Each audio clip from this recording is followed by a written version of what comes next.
A faded 1987 Ford pickup and a gray sleeveless hoodie were all Officer Jeff F. Briggs registered on Route 9 that afternoon.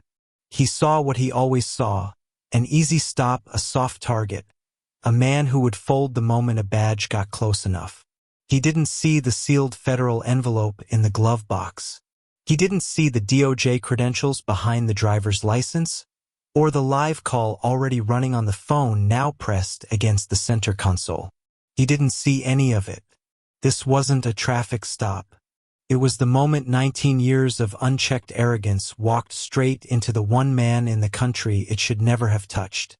When the dust settled 7 minutes later, Briggs wasn't just suspended, he was finished. He never knew that the man he'd cuffed on the shoulder of the road was the only thing standing between an innocent man and a lethal injection table. It was 4:17 in the afternoon on a Thursday in early September. The kind of day where the late summer heat still clings to the asphalt even as the shadows start to stretch long. Route 9 heading out toward Westfield was quiet, the kind of quiet that only happens between the end of lunch traffic and the crawl of rush hour. A red 1987 Ford pickup moved steadily through it, doing exactly 52 miles per hour in the right lane. James Gleason adjusted his grip on the wheel. The truck was a relic by any reasonable measure. The paint, once a deep barn red, had faded to something closer to rust and memory. The passenger side mirror was held in place by a strip of electrical tape. The air conditioning had stopped working 2 summers ago and James had never bothered to fix it, because fixing it would have felt like admitting the truck was something other than what it was, his mother's. She had driven it for 21 years, to church and to work and to every one of his school plays and college visits. And when she passed, James had taken the keys without a word and put 40,000 more miles on it himself. To the world outside the window, it looked like something driven by a man with nowhere better to be. James had somewhere very specific to be.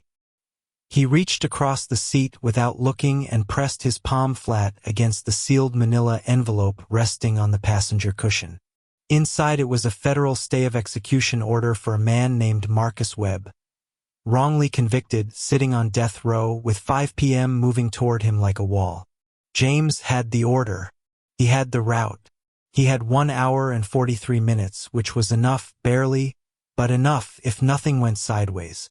He was wearing gym shorts and a gray sleeveless hoodie. He had come straight from the gym, not bothering to change when the call came through that the order had been signed and needed hand delivery as part of the court's chain of custody protocol. There was no time for a suit. There was barely time for the drive. He didn't see the cruiser until the red and blue lights exploded in his rearview mirror. James felt the familiar drop in his stomach. Not fear exactly, but the cold, practiced recognition of a black man in America who has been through this before and knows precisely how much every next second matters. He checked the speedometer. 52. He checked his lane. Right side, clear. He checked his hands. 10 and 2. Okay, he said quietly to no one. Easy. You have time. Don't make it complicated. He signaled and pulled the Ford onto the gravel shoulder. The crunch of the tires settling sounded very loud. He killed the engine, placed both hands visibly on top of the wheel, and watched the side mirror. 2 officers. One hanging back near the cruiser. Young, uncertain, arms loosely crossed. The other coming forward with the deliberate, proprietary stride of a man who owned the air around him. Stocky build. Buzz cut going gray at the temples. Hand resting on his belt like a habit so old it had become reflex. Officer Jeff F. Briggs had been on the force for 19 years. He had 3 internal affairs complaints buried in his file and a union rep on speed dial who had made each one disappear before it could breathe. He was not having a particularly interesting afternoon. The red truck had caught his eye the way old trucks always did, promising, in his experience, either expired plates or something worth searching. The flashlight beam hit James square in the face. License and registration. Not a question. The opening line of a script Briggs had performed several thousand times. James kept his hands on the wheel. "Good afternoon, officer. Can I ask what the stop is for?" "License and registration." Briggs leaned into the window frame, letting his shadow fall across the cab. "Now, of course." James moved slowly, narrating each motion. "Reaching into my back pocket for my wallet." He produced it, opened it, handed the license and registration through the window with 2 fingers. Briggs snatched them, shone the flashlight on the license, looked at James, looked back at the license. A short, sharp exhale that wasn't quite a laugh. "James Gleason." He read it with the particular flatness of a man performing skepticism for an audience. "Department of Justice." He looked at the peeling paint on the door. "That right? Federal attorney drives something like this." "It was my mother's truck." James kept his voice level. "I'd like to know the basis for the stop, officer." Briggs ignored the question entirely. He turned to his partner, a younger man named Daniels, 6 months on the job, still wearing the expression of someone trying to figure out what kind of officer he was going to be. "You hear that, Daniels? We got a DOJ man out here in his mama's truck." Daniels didn't smile. He was looking at something on the rear windshield. A federal agency parking permit, sun-faded and partially obscured by road dust, but real. "Briggs," Daniels said, keeping his voice low, "maybe just run the license first." "I'm running it." Briggs turned back to the window. "So, Mr. Attorney, you know why I pulled you over?" "No, sir. I was doing 52. Your registration stickers expired."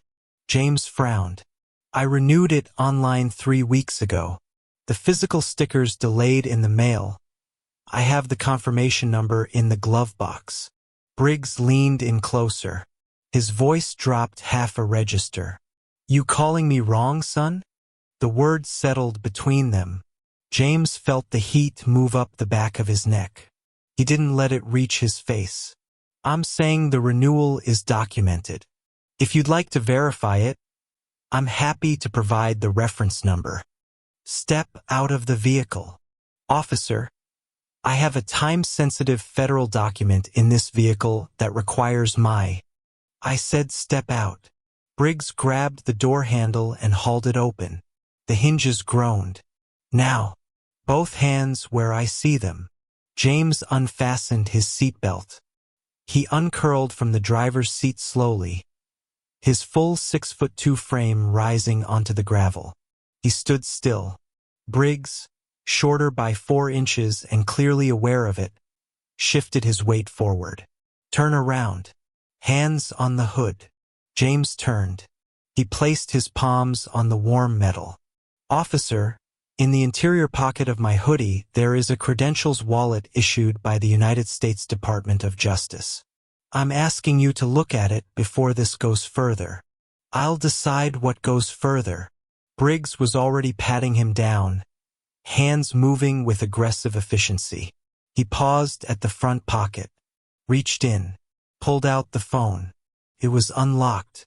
The screen showed an active call, duration 4 minutes, 12 seconds. The contact name at the top of the display read, "AG's Office, Direct." Briggs looked at it. James kept his eyes forward and his voice completely flat. "That call has been running since before you pulled me over, Officer Briggs. I'd encourage you to look at the contact name before you do anything else." Briggs turned the phone face down on the hood of the truck. "We'll sort that out later." He stepped back. "Open the glove box." Slowly, James reached in and retrieved the registration papers. And beneath them, sealed with a federal court stamp, marked with a DOJ case number in red ink, the manila envelope. Briggs pulled it out before James could speak. "That is a sealed federal court document." James's voice sharpened for the first time. "Breaking that seal constitutes interference with a federal judicial proceeding. I need you to put it back." Briggs turned the envelope over in his hands, reading the markings with the same theatrical skepticism he'd used on the license. Then he looked up. Or what? James looked at him for a long moment. Then he looked at Daniels. Officer Daniels. His voice was calm, precise, and aimed like a tool. The phone on the hood. Pick it up. Look at the contact name on the active call. And then decide right now which way you want the next 7 minutes to go. Briggs laughed. Loud and dismissive. Don't touch that phone, Daniels. He's running a game. These guys always. Briggs. Daniels had already picked up the phone. His voice had changed. The color in his face had changed. He held the screen out so Briggs could see it. Look at the name. Briggs looked. The laughter stopped. From the phone, pressed against Daniels's palm, a voice, composed, institutional, and carrying the particular quiet authority of someone who does not raise their voice because they have never needed to, said, "This is the office of the Attorney General of the United States. Will Officer Briggs please identify himself for the record?" The gravel felt very loud under everyone's feet. James unclenched his jaw. "You have about 7 minutes, he said softly, "before this shoulder of road becomes the most federal square footage in the state." He glanced at the manila envelope still in Briggs's hand. "And I'd really like to get that to Westfield before 5 o'clock. There's a man there whose life depends on it." Nobody who passed James Gleason on Route 9 that Thursday afternoon would have given him a second thought. A big man in a gray sleeveless hoodie, forearms resting easy on the wheel of a faded red pickup, Miles Davis drifting low through the cracked dashboard speaker. He looked like a man with nowhere pressing to be. He looked like exactly nobody. That was, in a way, the point. Behind closed doors at the Robert F. Kennedy Department of Justice building, James Gleason was the attorney other attorneys called when a case had gone wrong in ways that couldn't be fixed by anyone who still cared about staying comfortable. Harvard Law. 8 years as a public defender in Baltimore before the DOJ recruited him. 14 civil rights cases argued at the federal level, 13-1. The kind of record that made certain people in certain offices very quietly nervous. His name appeared in legal briefs the way a weather front appears on a radar. You noted it and you adjusted accordingly. Outside those doors, he was a man in a hoodie driving his dead mother's truck. He preferred it that way. The Ford had been hers for 21 years, and he had put 40,000 miles on it since the funeral without once considering trading it in. There was something clarifying about it, about being seen as nothing, as no one, as a man the world could safely overlook. He understood that world. He had spent his entire career dismantling it from the inside. He pressed his palm once against the sealed envelope on the passenger seat. Marcus Webb had until 5 o'clock. James watched the clock and drove. Jeff Briggs had been sitting in the same speed trap for 2 hours and had written exactly one ticket, a retired schoolteacher doing 39 in a 35. It was that kind of afternoon. Slow, sticky, and going nowhere.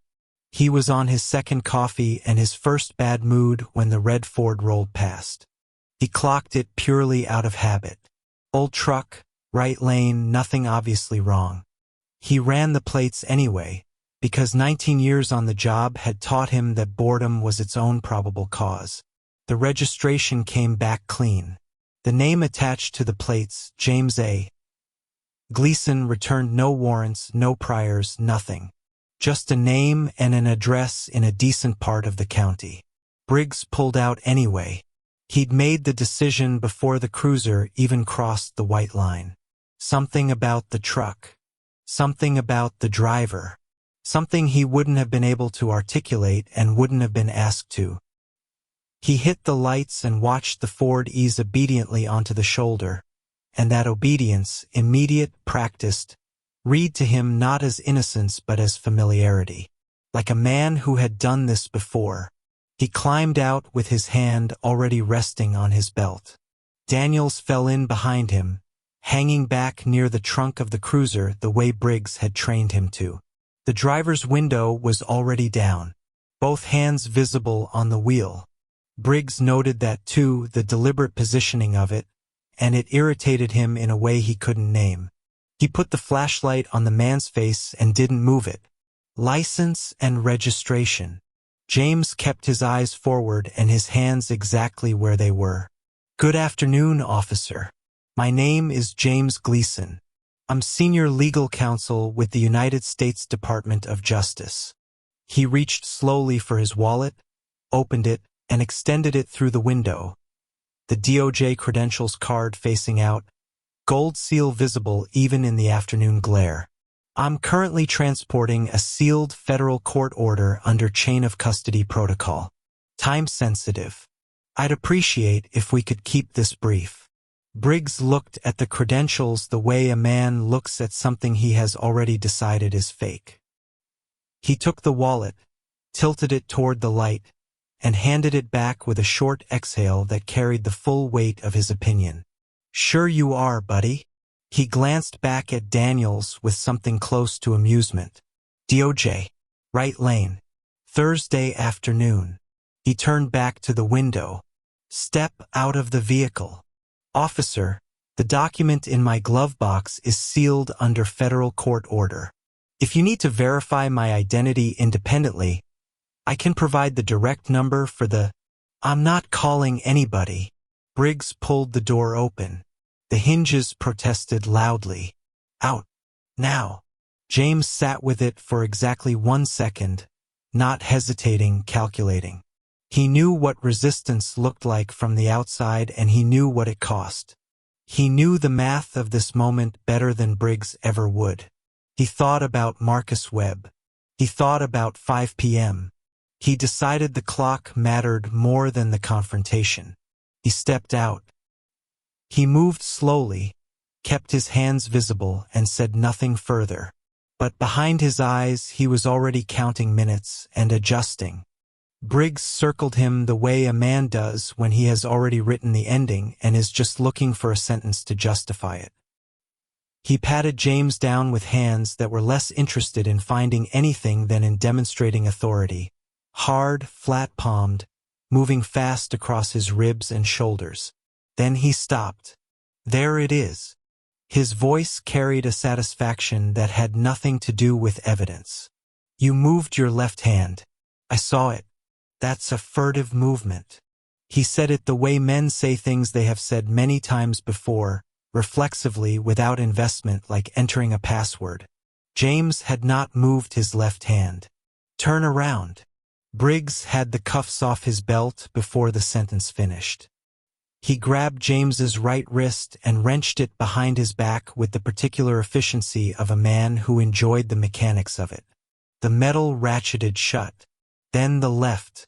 The sound was very final in the open afternoon air. James straightened.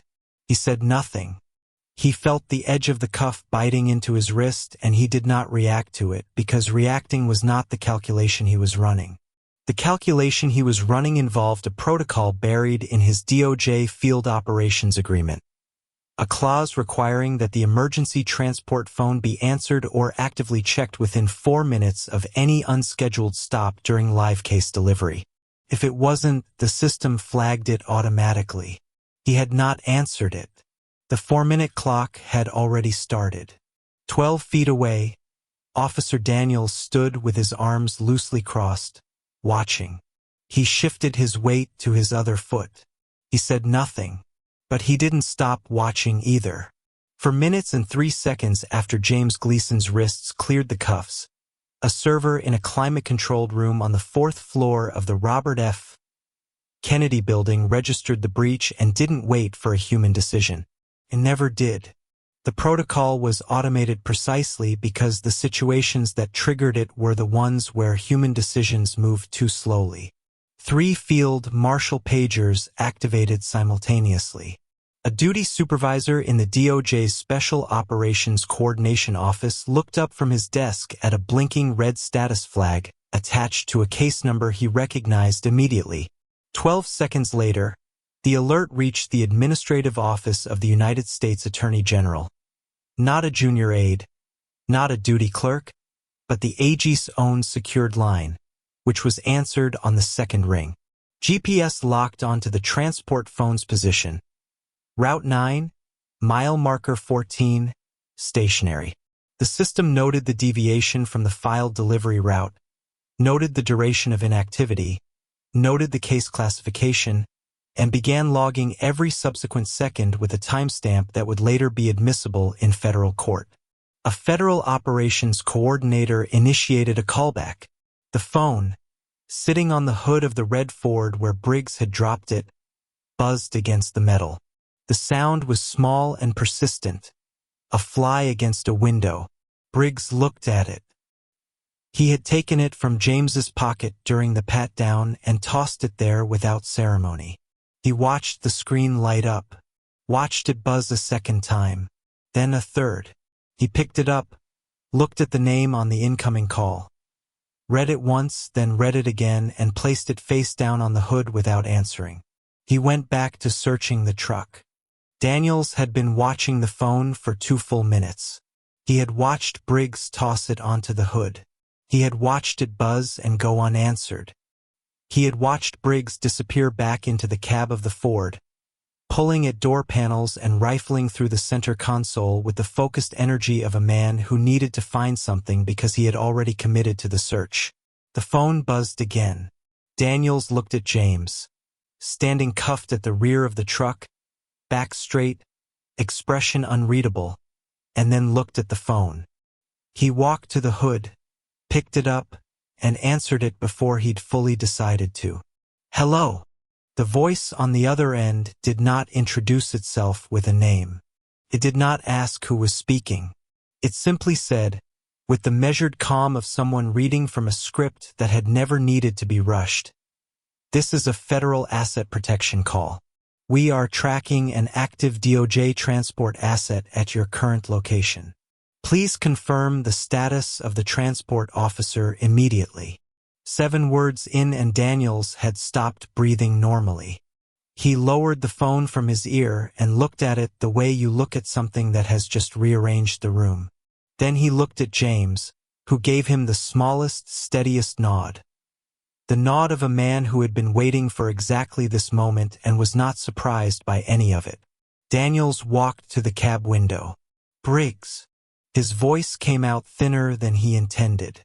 "You need to hear this." Briggs emerged with a crumpled fast food bag in one hand and contempt already assembled on his face. "What?" "The phone." Daniels held it out. "It's the DOJ." Briggs looked at the phone, looked at Daniels, then laughed once, short and dismissive. "Give me that." He took it, listened for 3 seconds, and handed it back. "It's a recording. Some automated system. Relax." He turned back to the truck. Daniels stood holding the phone, the voice still speaking calmly into his palm, and felt something shift beneath the afternoon like a fault line finding its moment. They came without sirens. That was the thing Daniels would remember later, the silence of it. No wailing approach, no dramatic announcement. Just 3 black SUVs and 2 federal marshal vehicles rolling onto the shoulder of Route 9 with the quiet, absolute certainty of something that had already decided how this ended. Their lights turned the afternoon's strange colors. They parked in a clean arc behind the cruiser, and for a moment nobody moved, the way nobody moves in the second before something irreversible. Briggs had emerged from the cab of the Ford, holding the sealed manila envelope. He was still wearing the expression of a man in charge of his environment. He looked at the vehicles. He looked at the lights. Something behind his eyes recalibrated slowly, like a compass finding north in a place it hadn't expected to be. The lead SUV door opened. A woman stepped out, late 40s, marshal's badge already extended in one hand, a slim federal tablet in the other.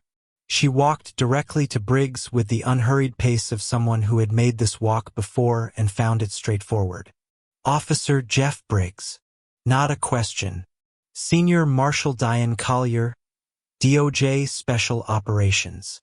She stopped 2 feet from him.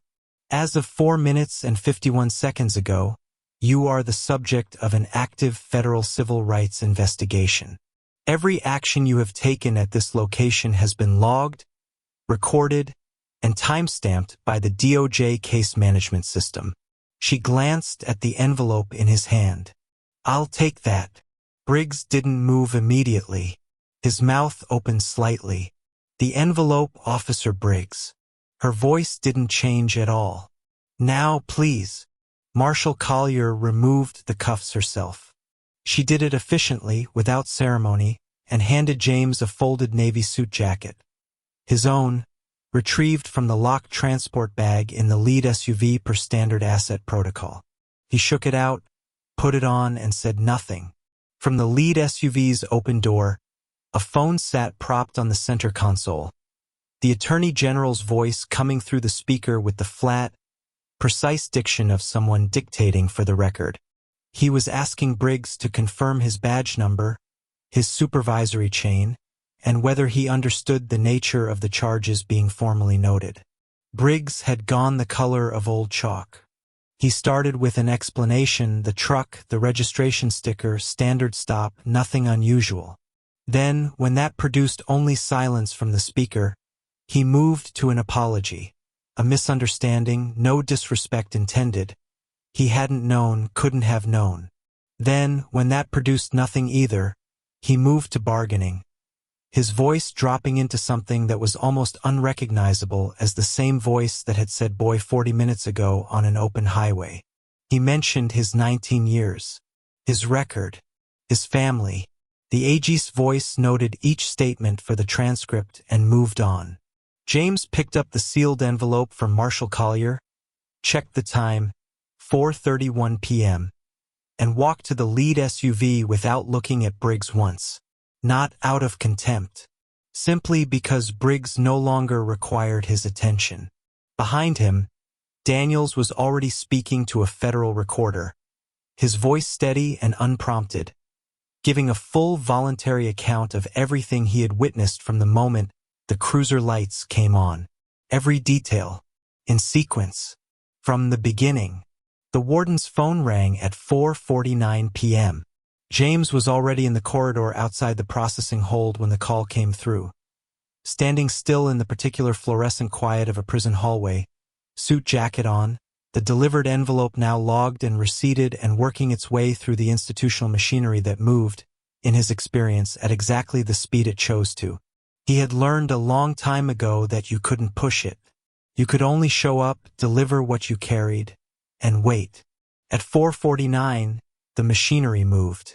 11 minutes before the scheduled execution of Marcus Webb, the warden signed the stay order. James stood in the corridor and listened to the sequence of sounds that followed: locks disengaging, doors opening, the particular acoustics of a holding cell releasing its occupant.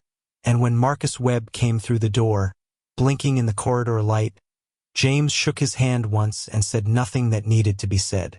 6 months later, a federal jury convicted Officer Jeff F. Briggs on 2 counts of civil rights violations under color of law and 1 count of obstruction of justice. 9 years.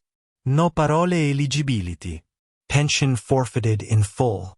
He stood for sentencing in a courtroom where nobody begged on his behalf. Officer Daniels was formally commended in the same month and transferred to a DOJ Federal Civil Rights Task Force, where, by most accounts, he was doing exactly the work he had joined the force to do. James drove home alone that evening in the red Ford, windows down, no music. He let Route 9 unspool quiet beneath him and allowed himself, for the first time since the cuffs had gone on, to feel the full weight of how close it had come. He drove his mother's truck and he felt it all the way home. Let me know in the comments below. I read every single one. If you enjoyed the story of justice served cold, please smash that like button.